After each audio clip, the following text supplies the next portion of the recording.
Hello everyone, I'm Kavi Bhandari from BW Business World. It is my honor and privilege to welcome you to an interaction with two very special people, Mr. Vivek Malhotra and Mr. Ravi Bhatnagar. Mr. Vivek Malhotra is the CEO of Population Health Services International, while Mr. Ravi Bhatnagar is Reckitt Benckiser's Director of External Affairs and Partnerships in Asia, Middle East and South Africa. They both are also founding members of Condom Alliance. Welcome, sirs. How have the last 10 months been for you personally and professionally in this pandemic?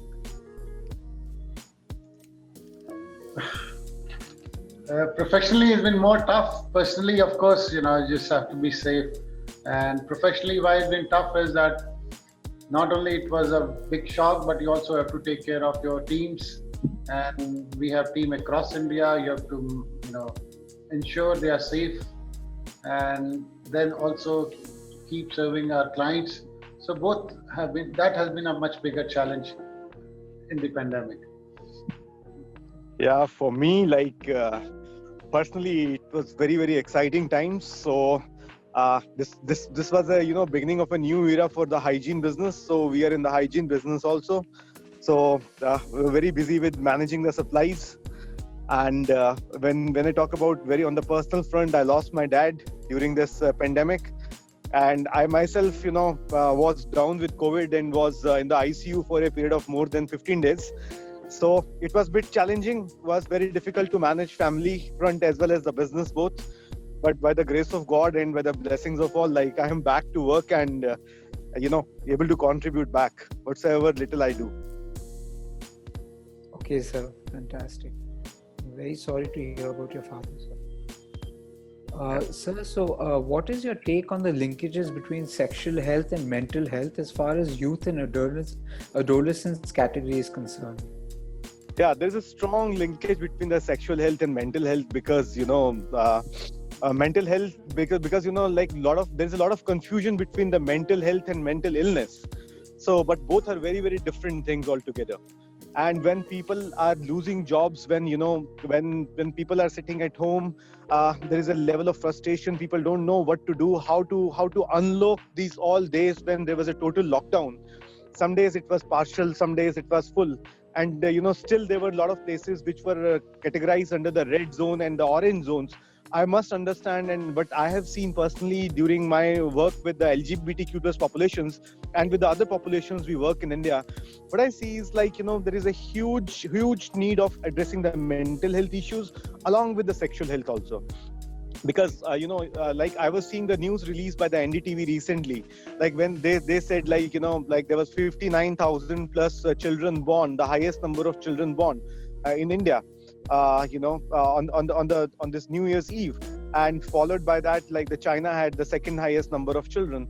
So somewhere, when there is no other mode of, entertainment, people go into producing the babies, and in the absence of protection like condoms and the other contraceptive devices, it becomes more and more difficult for everyone. And the population boom is now happening, and this, and then you are also seeing the inflation numbers. So people are saying the inflation will go up in 2021, and there's a long way for India for the recovery in terms of the GDP growth and other things. So definitely everything is linked to the productivity, linked to the business, linked to the well-being. When I talk about well-being, so the sexual well-being is a part of the total well-being of the people, So, and the well-being is not just, absence of, disease or infirmity. It's much beyond that. It's basically the state of physical health, physical, mental and spiritual well-being, and not mere absence of disease and infirmity, basically. So somewhere well-being is very important, and well-being means the sexual well-being also plays a very, very important role. And during this lockdown, there are a lot of things which got, off guard, off track. So this is the time we should take the stock of the situation, and we plan for 2021 in terms of the sexual well-being, in terms of health, and in terms of overall well-being. Because, this pandemic is also a very important time for the reflections. So reflecting upon the problem exists. So there is a way to solve the problems called upstreaming. So for upstreaming, it's very important you identify the problem. problems in the upstreaming. If you want to upstream the things, then definitely, like, we need to realize like these problems do exist. So I always say one thing, like, use it or lose it on the data front. So the data which has come from the NFHS 5 or otherwise, so all the data are indicators of, like work on the sexual well-being, on family planning, and on the allied subjects. Mr. Malhotra, if you could just tell us, like, what is Condom Alliance all about actually? How did it begin, and how did the idea fall into place? Ravi, before I do that, I will also add to what Ravi said. I always believe sex is in the mind, not in the body. So it originates from your mind. And this pandemic, our experts have always predicted a higher birth rate because it brought families together. It brought in people spend more time with their partners. So this was logical to happen. We have also seen condom sales gone up, contraceptive sales gone up post opening of the economy. But highest babies born December, January, yes, we were expecting that. Now, the need for Condom Alliance came up because condom use has been stagnating over the years.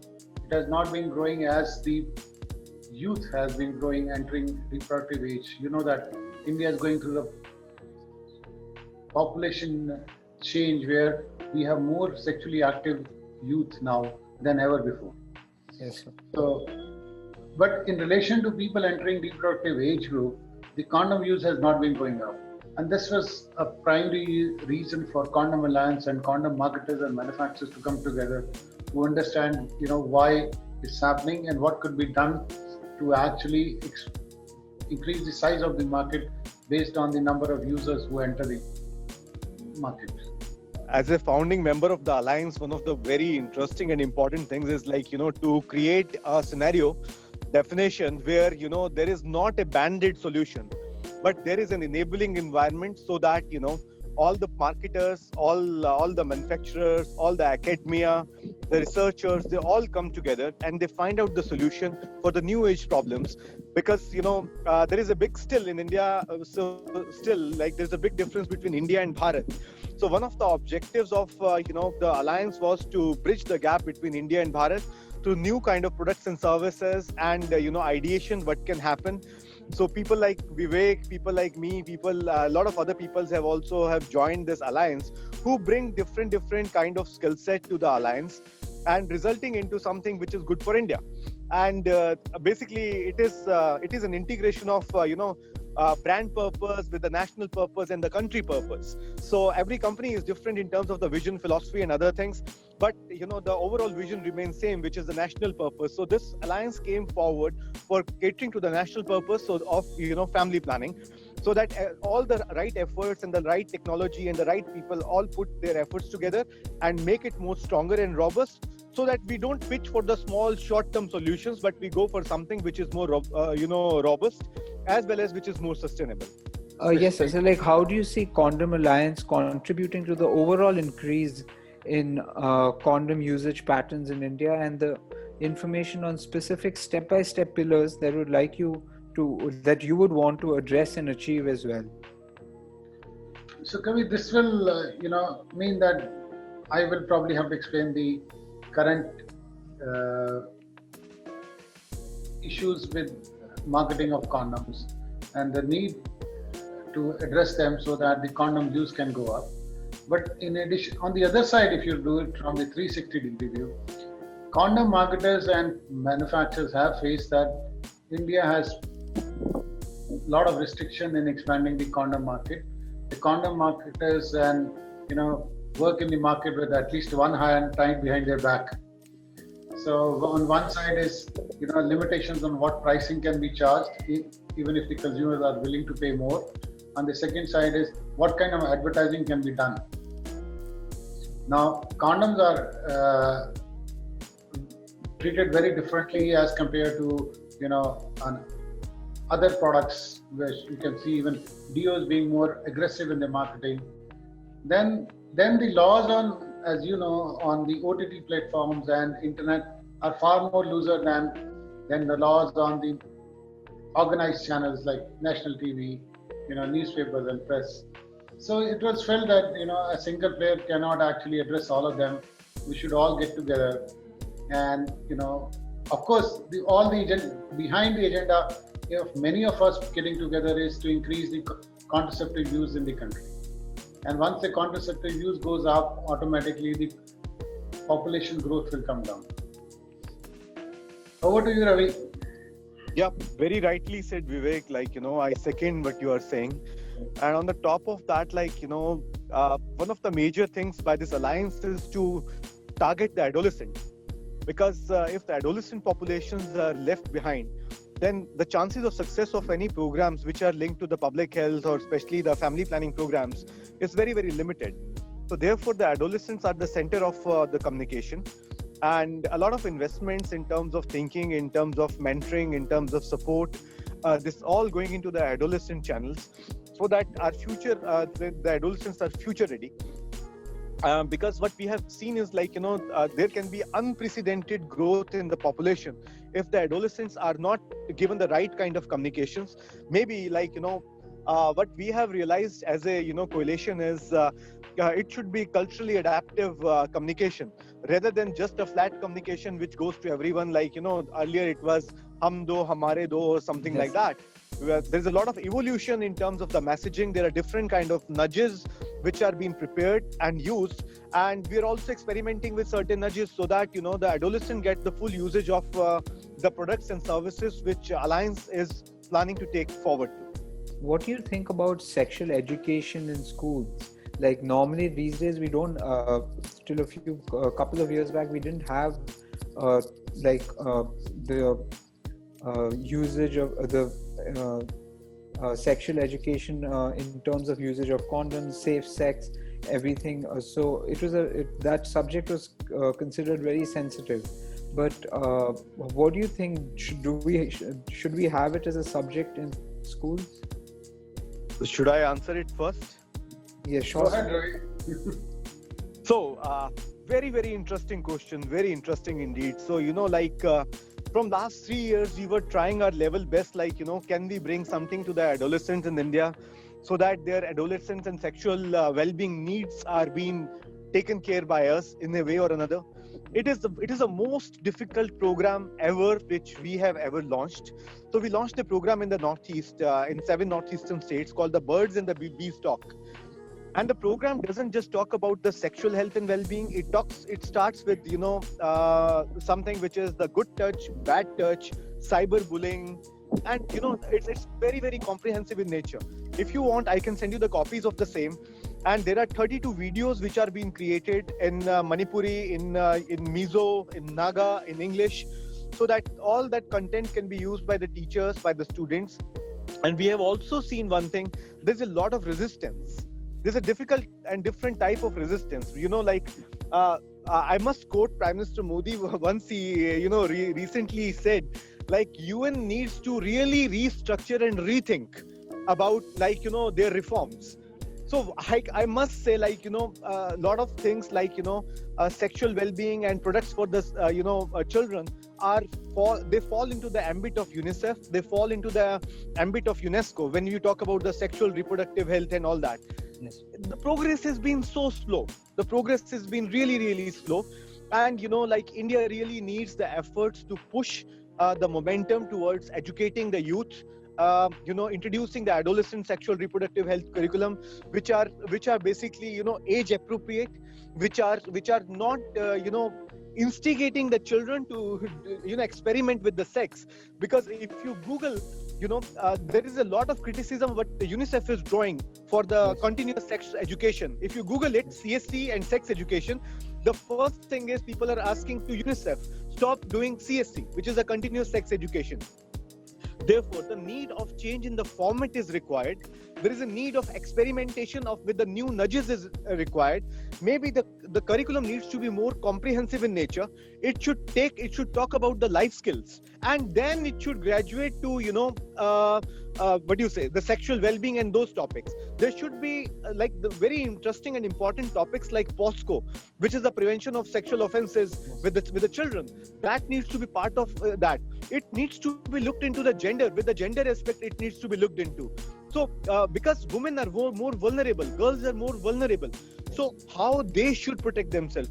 So looking into all these things, what we did was we made this curriculum, and by the signing of the 3 chief ministers in Sikkim, in Manipur, and in Arunachal, we have launched this curriculum titled The Birds and the Beestalk. The nomenclature of the curriculum should also be different. It should not be the sex education. It should talk about something which is the birds and the beestalk. The meaning of the birds and the beestalk is like it's basically parents talking to the kids and giving them the life gyan, rather than something which is very preachy in nature, like children, like the teachers teaching the children in the class about sex, like penis and vagina and all that stuff. No, children are very evolved. We need to use recent pedagogies for the delivery of these messages. And I must appreciate a lot of work that we have done with the Condom Alliance in terms of making the chatbot for the kids. We are working towards it, and that will be the first chatbot which will be there in India for the adolescent sexual reproductive health for the kids. Ravi, I'd like to just update that. Yes, sir. Yes. Ministry had developed a curriculum a few years back with the help of UNAIDS, UNICEF, and WHO, and there was strong objection from parents, and then it was decided not to implement in its school. It was decided to make a part of a school curriculum, I think in the 9th and 11th standard at that point in time. And then due to the objection which was received from the parents, it was decided not to implement and not made a part of the curriculum. But I think another factor you must take into account is become quite easy. There are a couple of series within on Netflix also, and now a lot more people have access to it. Could you tell us the inception story of Condom Alliance? How did this thought which germinated on addressing sexual health get shaped into an alliance? No, I actually, spoke to you briefly before also, Condom Alliance, which was the idea which came from APT Associates, and there have been people, Ravi, APT Associates, others, trying to figure out why, as the youth, adolescents are growing up, why the condom use is not going up. There's no relation with that. This NFHS, latest NFHS data has shown a slight increase in condom usage. But if you look at the previous NFHS, it did not show any increase in condom usage. So this has been a cause of concern with people who have been associated in this industry, including Ravi, myself, APT Associates, and others. And we felt there is a lot more needs to be done as a collective than individually, both in terms of education, awareness, and how it can be done so that people have more access to it, and both financial as well as physical. Distribution in rural areas is a challenge and is not economically viable. Yes. And the second thing is why, a lot of people ask me, can e-commerce help? I said the ticket size of 5, 10, 20 rupees is too small for us to play on an e-commerce site.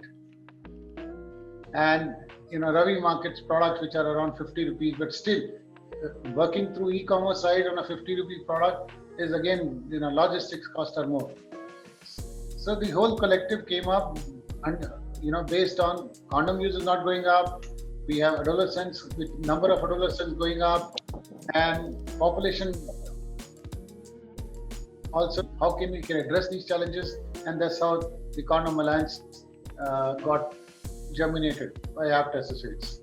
So I would just like to ask, what is the future outlook? Like, what are you planning? Anything more? Like, are you planning to expand in some way? So I believe this answer will be coming to you from the ABT Associates only. So there is a full roadmap which is there, how this will look like in future, how it will be built on. A lot of efforts are going on at this moment for creating the logo and the branding of the alliance. We worked a lot, so to give it a future, to give it a shape, to give it a vision, we're working on the logo, and soon that will be disseminated. That is what max I can tell you at this moment. But there are very deep plans so that it remains with the industry, where the industry, manufacturers, marketers, academia, everyone is together, and so that it has no natural death until unless it's dissolved. I just wanted to say that, do you all have anything else to say on an ending note to the youth of our country about being responsible, about being mature and taking all these things into consideration? So, sir, starting with you, Mr. Bhatnagar. Yeah, it's the youth. As we all know, like, I don't want to be preachy to the youth. Youth know themselves the best. They should take informed decision making, and data is a tool. Youth use the tools like data and make their decisions based on that. That's what is my submission to the youth of India. Thank you so much. Thank you, sir. Thank you, sir. Kavi, my message is safe. Be safe. Be safe.